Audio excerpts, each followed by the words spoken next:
Nobody wants it. It weighs a ton and a half. Where would you put it? They put it on sale twice a year. Nobody buys it. I grew up going with my daddy to look at that. He'd sit in the Sunday morning paper. He'd say, look at him, Junior. That was me. I see Sears has got that 72 drawer tool chest on sale again. You want to go over there after dinner and look at it? I'd say, yeah, I'll go with you over there.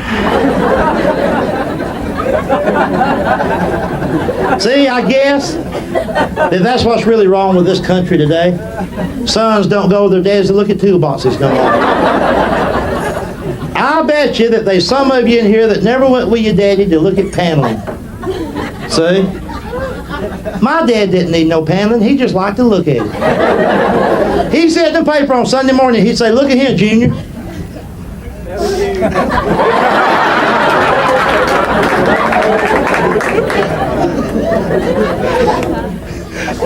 I see they got that paneling on sale again. You want to go over there and look at it? I'd say, yeah, I go with you over there. Anyway. And I'll tell you something else, too. I'm going to see my dad again Monday. If he wants to go look at something else, hell, I'm going to go with him. You ain't got but one daddy, you know. All right, now, we're still on that Sears store, ain't we? We got to move along. Now, all right, you're leaving Sears, headed toward the door. On your way out, you bump into an optometrist. Listen to me, there's an eye doctor working in the basement of Sears. Don't you know that his mom and dad are real proud of him? Think about his parents. They're the ones that mortgaged the house, cashed up the life insurance to educate this twerp, hoping someday to brag on him. Hey, George, that son of yours, the one went to college for 13 years. Where's he working now? Sears. We got all these new words now that ain't working. Therapy, counseling. Yeah, my daddy took me to counseling, all right. How about this, bonded? Ain't that a new word? Bonded. It works like this. You're 35, your dad is 60. Have you bonded? Have you bonded?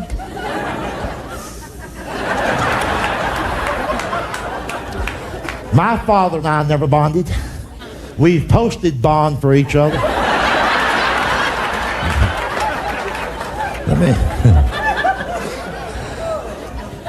Let me tell you guys something.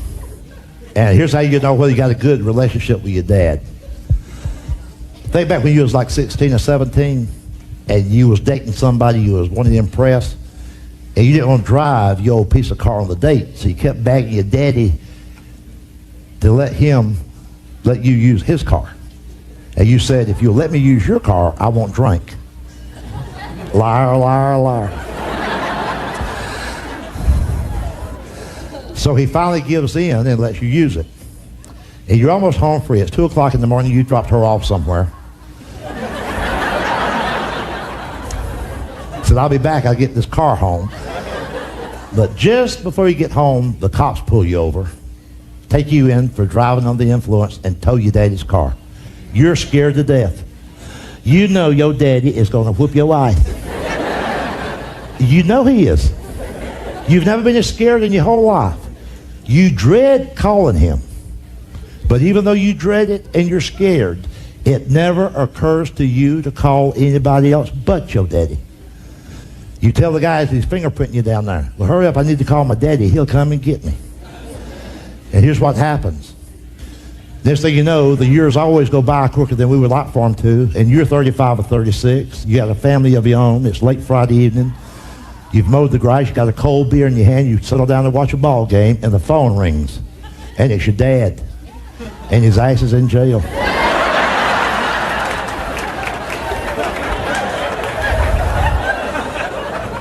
He just beat the out of the UPS man.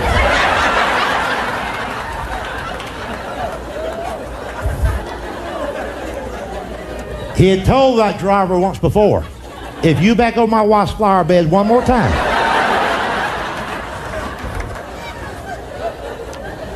If that was a time when a man did what a man said. So the UPS truck backed over her buttercups. Your dad's in jail. But as they're processing the paperwork, he tells them, well, hurry up. Need to call my boy, and he'll come and get me. There's bonding for you right there. And as you hear these Democrats and Republicans debate both sides of everything, and your minister even, or your governor and mayor and all like this, trying to figure out how come the kids are out of control and they just didn't be that way, and what can we do? Here's what happened. I'm going to act it out for you. Let's go back to a time when I was 13, or you, even as young as you are. Say I was 13. And I get up in the morning, walking down in the kitchen area. My father, we would sit at the breakfast table, my fat-ass father, in his boxer shorts.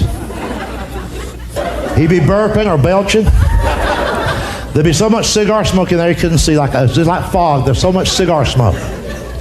On my father's breakfast plate in front of him would be a small fried pig.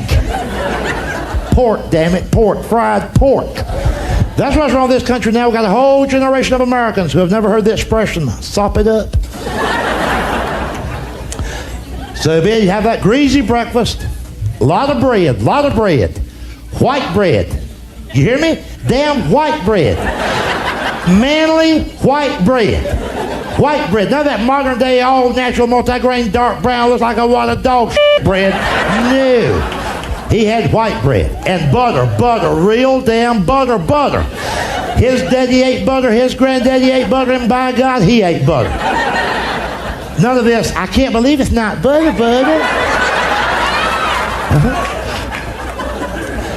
And guess what they got for some of you young guys now? You young guys, those of you who go over to Applebee's or TGIF Fridays and pay $7.95 for their stir fry.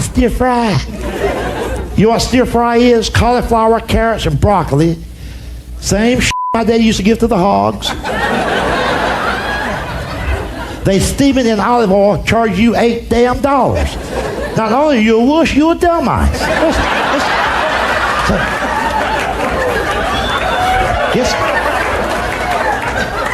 Guess what they got for you guys now? Not only do they have, I can't believe it's not butter, they got, I can't believe it's not butter spray. Have you seen their commercial? They got butter spray now. Squirt. I'm going to tell y'all something. You can tell the world that I said so. If I ever see a young guy squirting butter, squirt, I'm going to ask him out on a date. I think he'll go. I think I'll enjoy it. Eat like a woman, act like a woman. And my daddy would be eating a jar of jelly, a whole jar of jelly. None of this modern day $7 a pint, all natural fruit spread. My daddy had sugary, teeth rotting damn jelly. 49 cents a gallon. But anyway, here's the point.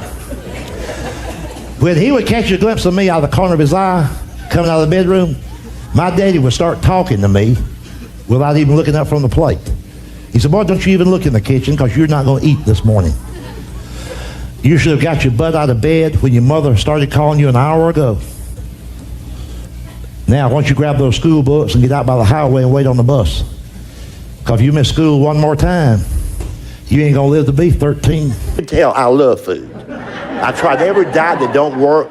A diet that I hated the most. A few years ago, they had this diet called the Stillman water diet.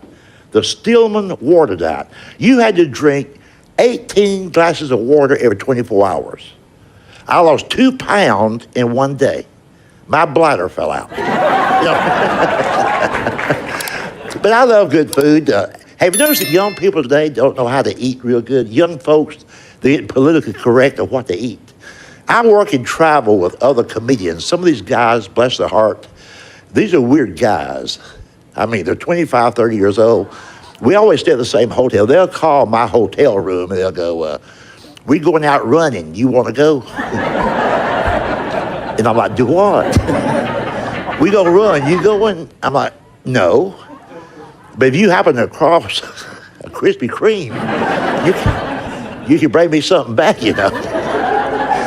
And I hate to go out to eat with them, especially, I love to go to the truck stops. And this is a true story that happened in Nashville just about, a year ago. They had me working with a 25-year-old comedian. We went to a truck stop, not a 4-star Mediterranean restaurant, this is a truck stop. We sat down, 2 comedians surrounded by truckers. Waitress comes over, big woman, not a lot of teeth. All this young guy wanted was a salad. Nothing wrong with that. But he asked this truck stop waitress, did she know whether or not any of those salad ingredients had ever been exposed to any type of pesticides? She said, well, we spray for roaches every now and then. I don't think none got on the lettuce. A few minutes later, she put the food in front of him. He looked at it. I didn't know it come with cheese on it. I can't eat that. I'm lactose intolerant. She said, honey, that's not lactose cheese. That's cheddar cheese. You see, I wouldn't make fun of these guys if they would leave the rest of us alone. But the ones I just described to you, they have the audacity to make fun of my food. They will point at my food and they'll go, do you know what that greasy food's going to do to you? I'm like, yeah, fill me up. I have to eat that way. I need to maintain my strength because I'm usually one of the pallbearers when my healthy friends drop dead working out. I love what they don't love. I love chicken fried steak, extra gravy, mashed potatoes, extra gravy. I was a grown man before I realized that gravy was not a beverage. Cornbread and a lot of butter.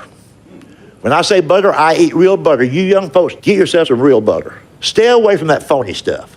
You see it all the time. Heart healthy and smart balance and the popular one, I can't believe it's not butter. Well, hell, I can. They also have, I can't believe it's not butter spray. Like, pss, pss. It's a butter mist. Pss, pss, pss. Trust me on this. If your daughter marries a guy who sprays his butter,